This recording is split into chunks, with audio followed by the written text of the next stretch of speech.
Today's topic is features of object-oriented programming. Now, before I explain you the features of object-oriented programming, I need to tell you something. There are mainly 4 features, but today I will be discussing only 3 because polymorphism is another such feature which I will be explaining after I teach you methods or function overloading. So what is encapsulation? Encapsulation is basically wrapping up of data and function into a single unit. I hope you have seen my previous video on data and function where I have explained what are data and function. If you have not, then please click on the I button so that you can see the video. So data and function together into a single body is called encapsulation. Just like in the previous example or the previous video, I had shown you the example of a class where height, weight, all these features were there, and running, swimming, walking, all these features are also there.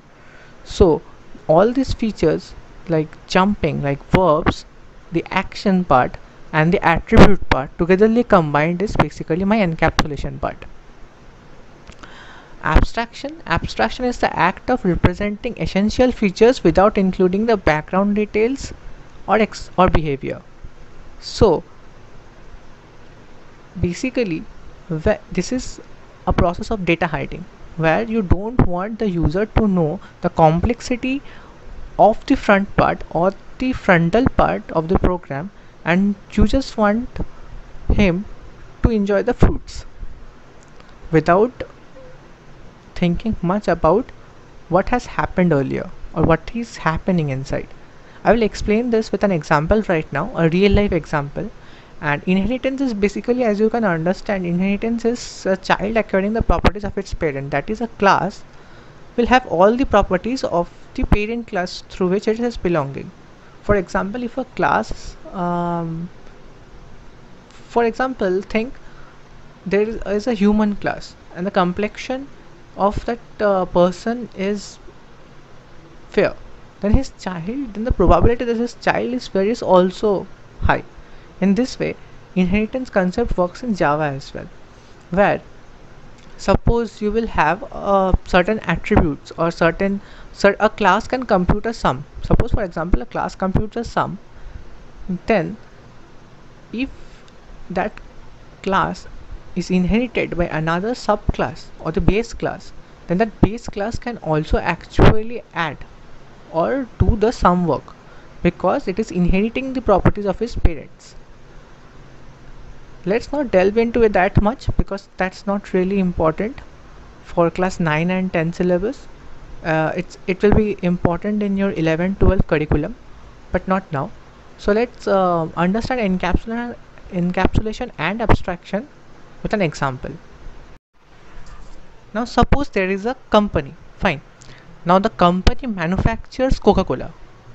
Basically it manufactures Coca-Cola vending machine. We all have seen cola vending machines.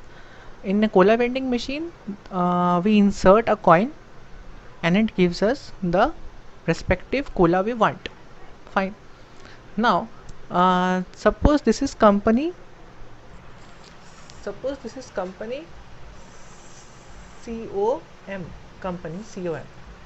and it manufactures a cola vending machine in which basically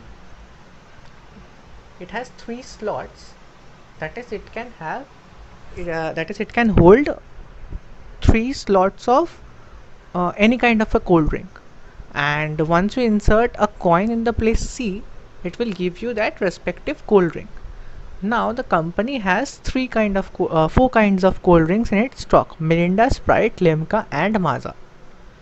Now suppose it manufactures 4 types of cola vending machines where it supplies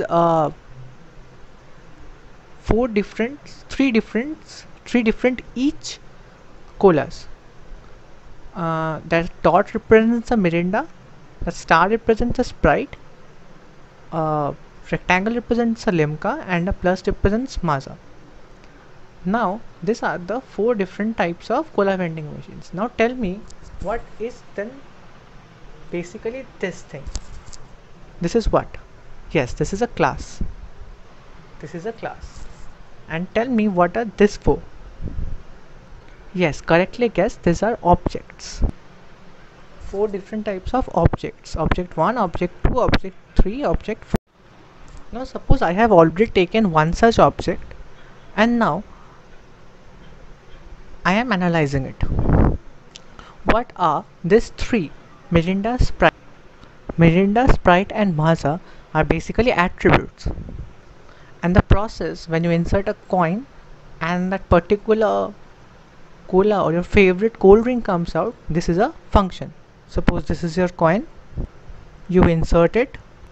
What to note is that in this real life example, the function, that is the cola coming out, and the attributes of all the different types of cola in the machine are combined together in this cola vending machine. That is, the characteristics and function are combined together in this single cola vending machine.